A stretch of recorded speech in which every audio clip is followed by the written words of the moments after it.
छात्रों,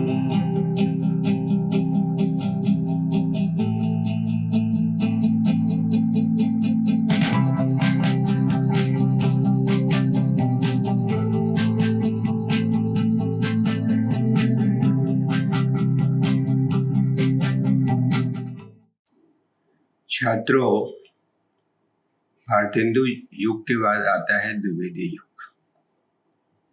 द्विवेदी युग का मतलब महावीर प्रसाद द्विवेदी के नाम पर एक खास कालखंड का निर्धारण किया गया। 1900 से 1918 ईस्वी के बीच जो हिंदी साहित्य में कार्य हुआ, जो लेखन हुआ, उसकी जो प्रवृत्तियां हैं, जो विशेषताएं हैं, उसको हम लोग द्विवेदी युग के नाम से पुकारते हैं। वैसे कुछ लोग जागरण सुधार काल भी कहते हैं,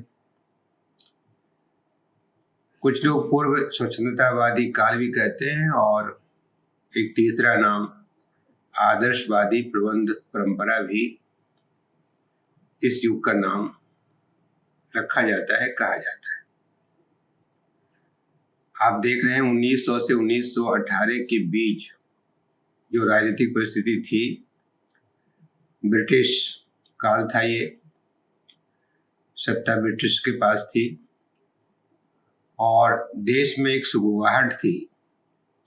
आज़ादी के लिए कोशिशें हो रही थी। 1885 ईस्वी में कांग्रेस बन चुका था और जनता के अंदर एक तरह का परिवर्तन हो रहा था। 1905 में बंगाल का विभाजन हुआ और इस विभाजन के खिलाफ जो शक्ति खड़ी हुई, तो पूरे देश में एक राष्ट्रीयवादी चेतना का विकास होना शुरू हुआ। आगे हम लोग इस पर बातचीत करेंगे और आप देखेंगे कि भारतेंदु कालीन जो परंपराएं हैं और उसमें की जो प्रवृत्तियां हैं, उसका ही विकास इस युग में होता है। अंतर दो स्तर पर आया है। एक नेतृत्व के स्तर पर, नेता हो गए महावीर प्रसाद द्विवेदी, जहाँ भारतेंदु नेता थे, साहित्यिक नेता भारतेंदु युग में, और द्विवेदी युग में महावीर प्रसाद द्विवेदी नेतृत्व करने लगे। दूसरा परिवर्तन जो हुआ, जो अंतर आया, वो रचना पद्धति और काव्य भाषा को लेकर है। रचना पद्धति में जो मुक्तक में काम हो रहा था, वह प्रबंध में काम होने लगा, यानी प्रबंध ग्रंथ लिखे जाने लगे। ब्रजभाषा के स्थान पर खड़ी बोली निर्धारित हो गया, कविता की भाषा भी और गद्य की भाषा भी। भारतेंदु में ऐसा था कि वहाँ कविता होती थी ब्रजभाषा में और गद्य का लेखन होता था खड़ी बोली में। यह अंतर समाप्त हो गया द्विवेदी युग में आकर। खड़ी बोली के लिए अयोध्या प्रसाद खत्री ने खास तौर से बहुत काम किया। उन्होंने एक पुस्तक ही लिखी 1887 ईस्वी में, खड़ी बोली का पद्य। खड़ी बोली का जो आंदोलन हुआ, उसकी मजबूत आधारशिला रखी इन्होंने। भारतेंदु मंडल जो बना, उसमें कई लेखक हैं, आप जानते हैं। भारतेंदु मंडल में बद्रीनारायण चौधरी, प्रेमघन और प्रताप नारायण मिश्र, कई लोग उसमें हैं। यह जो मंडल बना हुआ था, ये जो समूह बना हुआ था, वो आत्मीयता के आधार पर बना था। तो द्विवेदी युग का जो मंडल बना, वह अनुशासन के आधार पर बना। महावीर प्रसाद द्विवेदी सरस्वती पत्रिका के संपादक हुए 1903 में, और उन्होंने हिंदी साहित्य में अनुशासन बनाना शुरू किया। अनुशासन का मतलब था भाषा का संस्कार। महावीर प्रसाद द्विवेदी और हिंदी नवजागरण एक महत्वपूर्ण किताब है, रामविलास शर्मा की किताब है। उसमें वो लिखते हैं कि द्विवेदी युग के इस कोटि के लेखन का सीधा संबंध भारत भारती से वैसे ही है जैसे भारत की वर्तमान आर्थिक अवस्था का चित्रण करते हुए वे भुखमरी, जमींदारों के अत्याचार, महाजनों की सूदखोरी और किसानों की तबाही की बातें करते हैं तो लगता है कि हम प्रेमचंद के कथा संसार में घूम रहे हैं। द्विवेदी योग कथा लेखक नहीं थे और मैथिली शरण की तुलना में कवि भी बहुत साधारण थे, किंतु वैचारिक स्तर पर वह इन दोनों से आगे हैं। इन दोनों के काव्य संसार और कथा संसार की रूपरेखाएं उनके गद्य में स्पष्ट दिखाई देती है। इस दृष्टि से उन्हें युग निर्माता कहना पूर्णतः संगत है। भारत भारती आप जानते हैं एक महत्वपूर्ण काव्य ग्रंथ है मैथिली शरण गुप्त का, और भारत भारती में जो प्रवृत्तियां हैं, उनमें जो विशेषताएं हैं, उन विशेषताओं को आप पूरे कालखंड में देख सकते हैं। भारतेंदु युग के लेखकों में 3 चीजों की प्रधानता मिलती है, खास करके पत्रकारिता और नाट्य लेखन और अभिनय तथा लोक काव्य रूपों का प्रयोग।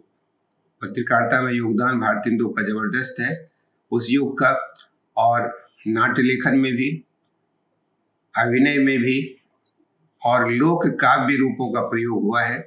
द्विवेदी युग के लेखकों ने नाटक में ज्यादा काम नहीं किया, अभिनय में ज्यादा काम नहीं किया, कविता, कहानी और उपन्यास पर जोर दिया।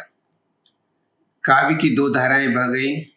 एक धारा स्वच्छंदतावादी धारा थी जिसके कवि हुए श्रीधर पाठक, मुकुटधर पांडे, लोचन प्रसाद पांडे, रूपनारायण पांडे, और दूसरी अनुशासन की धारा बही जिसमें मैथिली शरण गुप्त, अयोध्या सिंह उपाध्याय हरिऔध, नाथूराम शंकर शर्मा, रामचरित उपाध्याय, महावीर प्रसाद द्विवेदी आदि कवि हुए।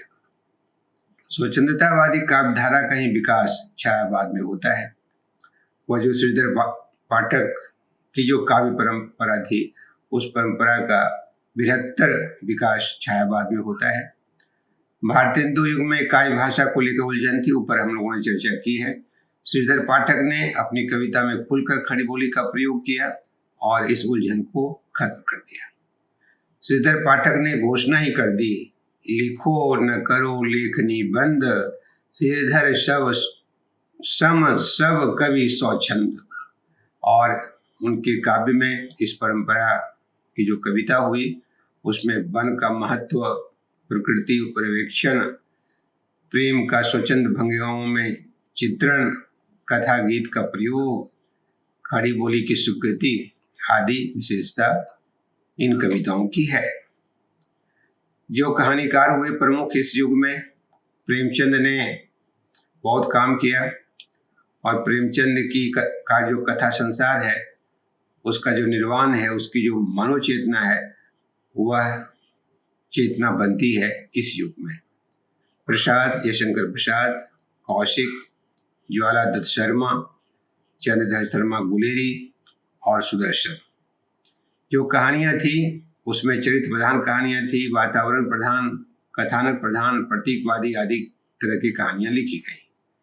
विविध शैलियों के गद्य लेखक एवं निबंध लेखक हुए रामचंद्र शुक्ल, बाल मुकुंद गुप्त, पद्म सिंह शर्मा, पूर्ण सिंह, महावीर प्रसाद द्विवेदी, केशव प्रसाद सिंह, यशोदानंद रखौरी, श्याम सुंदर दास, गोविंद नारायण मिश्र।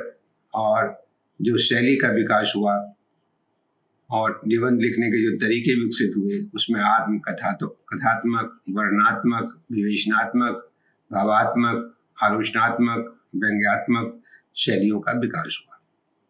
भारतेंदु काल में विक्टोरिया घोषणा पत्र से जनता आसानित हुई थी, इसलिए अंग्रेजों की परिस्थितियां लिखी गई और राजराजेश्वरी विक्टोरिया का जयकारा लगाया गया, लेकिन ज्यादा कुछ हुआ नहीं। शोषण का दौर चलता रहा। यहाँ का जो माल था कच्चा, ले जा करके अपने राज्य में, और वहाँ से जो उत्पादन हुआ उसको बिक्री का एक बाजार बनाया देश में, उसका शोषण चला। राजनीतिक रूप से पूर्व में हम लोगों ने चर्चा की है, बंगाल का विभाजन हुआ मुस्लिम लीग और हिंदू महासभा का जन्म भी हुआ, कांग्रेस का सम्मेलन हुआ, प्रथम विश्व युद्ध भी इसी दौर में हुआ, महात्मा गांधी का आगमन हुआ। ये सारी चीज़ें ऐसी थीं जो राजनीतिक रूप से बहुत कुछ बदल रहा था, और इस बदलाव का जो साक्षी था वह द्विवेदी युग का साहित्य बना। ये जो सारी चीज़ें थी उसने तात्कालिक तो असर डाला ही, आने वाला जो समय था, आने वाला जो काल था, उस काल पर भी बहुत असर डाला। तो आप देखते हैं कि द्विवेदी युग एक महत्वपूर्ण युग है, और इस युग का जो साहित्यिक संस्कार है इसका बढ़ाव छायावाद में होता है। आप सारे लोग जुड़े हुए हैं, संवाद कर रहे हैं, बातचीत हो रही है। आप सबों को बहुत बहुत धन्यवाद। हमसे जुड़े रहें, सब्सक्राइब करें और ज़्यादा से ज़्यादा लोगों के पास पहुँचाएं। आपको पुनः धन्यवाद।